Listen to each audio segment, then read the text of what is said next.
This video is to help my 6th graders be able to independently shade their eyeball project.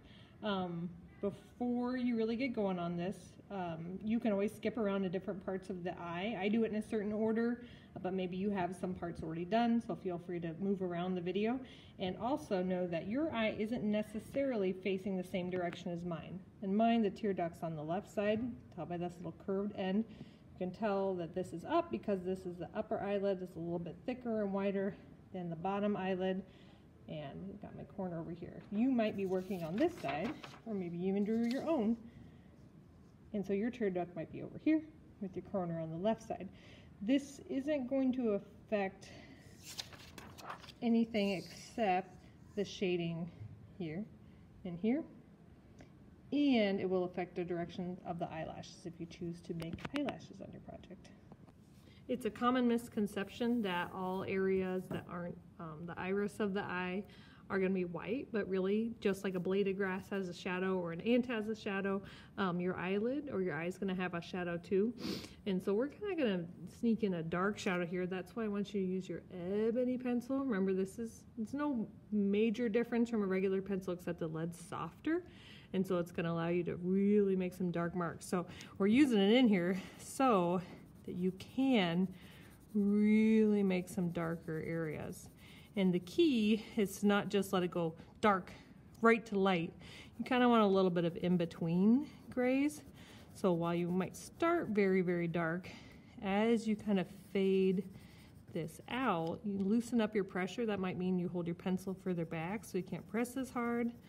But I would say, like 2.5 inches out. I mean, really, every eye is different. So if yours is 1 inch out or 3 inches out, it's okay because not all eyeballs are alike.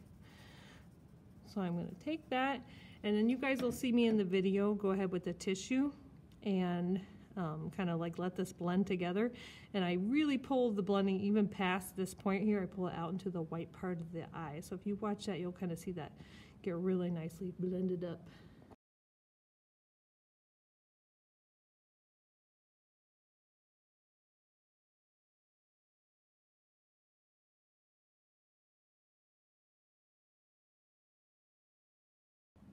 So in our eye, we're kind of assuming the light's coming in maybe somewhere like right in here, which means that shadows are really going to fall down underneath it. But some parts of your eye are just naturally a little bit lighter than others, such as the bottom eyelid. So when you guys shade this in, you want to use just a regular pencil. It doesn't need to get super dark because we're going for kind of like a medium light pencil. But you want to go in and fill that all the way in with pencil, and then carefully take that tissue, maybe wrapped around your finger, and kind of blend that whole line up. So you're not just going to do one little patch like I did here. You're going to go all the way out.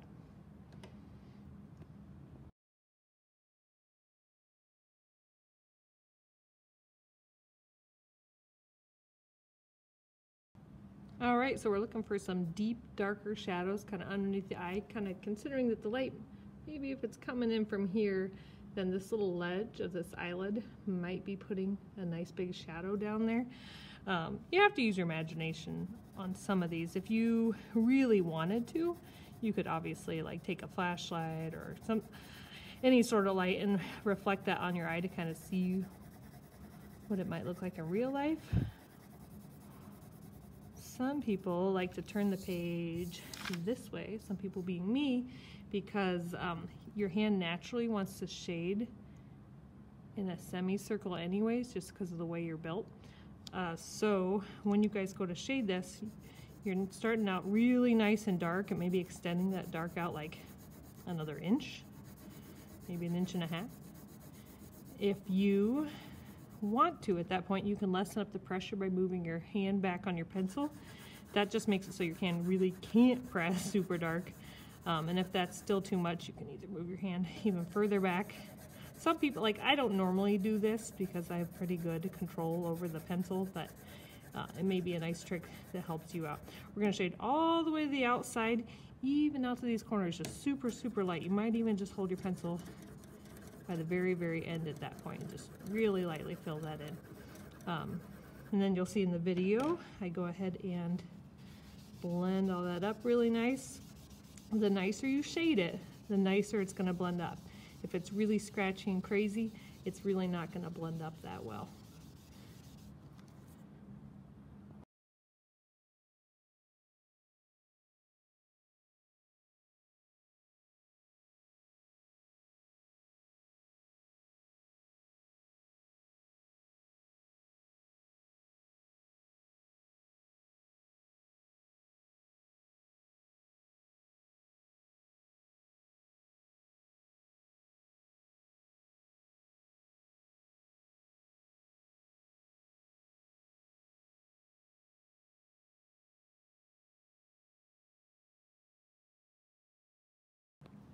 So I've got the bottom part under my lower eyelid shaded nice and dark with an ebony pencil.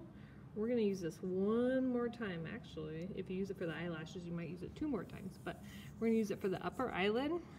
Like I said, depending on your eye, you may have a more pronounced upper eyelid or you may not. I'm just showing you one way. There are many, many, many different ways to do it, and many different eyes. So just because I'm showing you one way doesn't mean it's the only way. So what you can assume though about this upper eyelid is it probably pops out some, kind of rounded. So to create that rounded effect, we're going to put a deep shadow where the crease would be, and then gradually lighten up to where a reflection would be, and then slowly take it back down the dark. You want to do this all along the length of the eyelid, and then afterwards you can sneak in with your tissue. And again, just really carefully blend that up.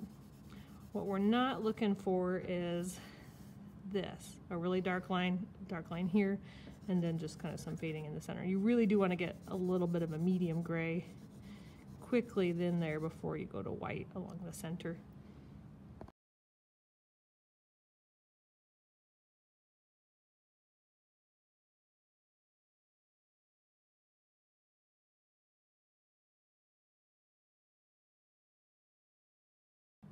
Next, we're going to finish up shading up here. Instead of being quite so dark as it was down here with the ebony pencil, we're going to lighten up a little bit by using a regular pencil. And instead of starting crazy super dark, you might just start kind of like in a medium dark.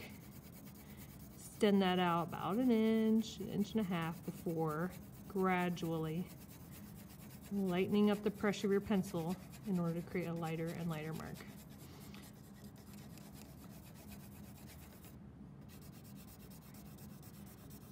This might be your last step if you choose not to do eyelashes, which is totally fine. In Renee Magritte's eye painting, he doesn't have any eyelashes on his, so I think that could be okay. But if you want to add them, I am going to include that step right after I finish this one.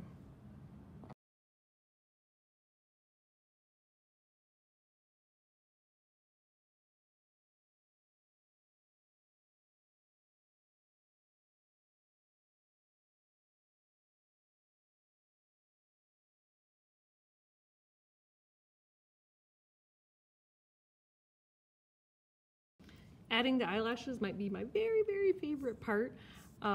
You want to remember that eyelashes are not just straight little sticks that jut out from the eyelid, like SpongeBob eyelashes. Eyelashes curve, they intertwine, they overlap. Some are long, some are short. So you really don't want to get too consistent about how you make your eyelashes. One thing you do want to do is make sure they're kind of like at this nice shallow check mark kind of shape, and they do start right along this ridge of the bottom of the upper eyelid. You can make them as plentiful or as few as you want, and you do want them to flare out towards this little corner of the eye. You wouldn't want them pointing in towards your tear duct. And remember, if you're not doing an eye on what your tear duct is on the left, and you can tell because that's kind of like a little more rounded, this is a little more pointed, you're instead going to be making them go this way, like in that direction. If you guys look, they're kind of like, they do look like little check marks, just kind of rounded and shallow. Usually they're a little thicker towards the edges, a little thicker and a little bit longer. And then in towards the center of the tear duct, they're going to be a little lighter, maybe a little bit thinner. bottom eyelashes are similar to the top, except that instead of starting right here up against the actual eye itself, they're down here on the edge of that bottom eyelid. They're usually a little shorter, a little bit, see, I would say they flare out in a few more different directions. Sometimes they're not going to show up so well on that dark shadow. So if you want, you can sneak your ebony pencil in there. You could use the regular pencil. Either way is fine. Again, the trick is not to let them get too consistent. Kind of let them go in different directions, overlap, get tangled up. That's what our eyelashes do anyways.